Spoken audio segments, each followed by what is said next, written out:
DJ Ram पुकार राज गुड़िया हिटल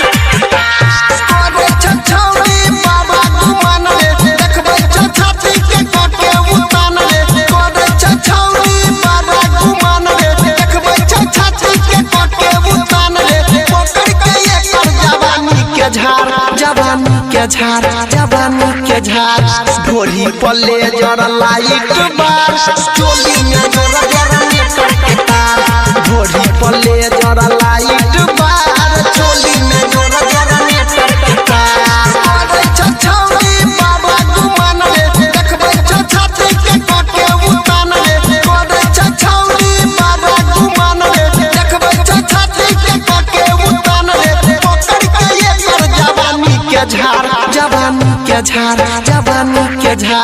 ढोरी पल्ले जरा लाइट बार चोली में जोरा जरा नेटर के तार ढोरी पल्ले जरा लाइट बार चोली में जोरा जरा नेटर के तार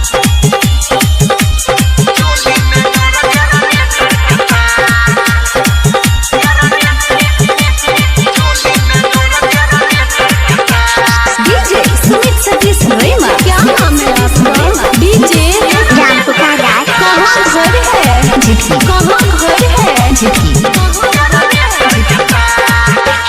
एकरा संगे तोय त नाच भैर मन रे लाले तोय मजा छुई के बदन रे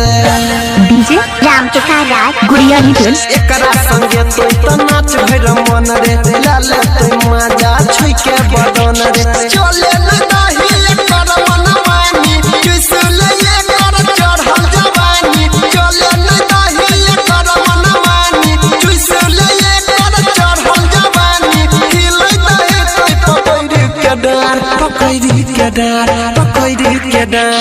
ढोरी पल्ले जरा लाइट बार चोली में जोरा जरा नेटर के तार ढोरी पल्ले जरा लाइट बार चोली में जोरा जरा नेटर के तार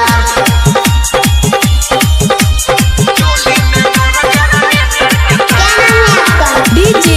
राम पुकार राज अब तो ये नाम है डीजे सुमित सतीश रोइमा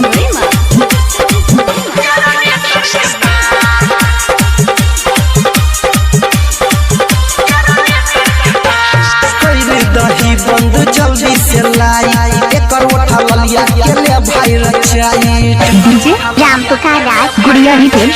कइले दही बंद जल्दी से लाई एकर उठा ललिया के ले भाई रचाई अनिल सोनी कर दे पतंगा उठाई के पाई दे चंदनो लहंगा सोनी अनिल कर दे पतंगा उठाई के पाई पर बिना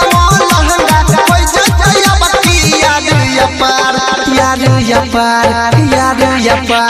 ढोरी पल्ले जरा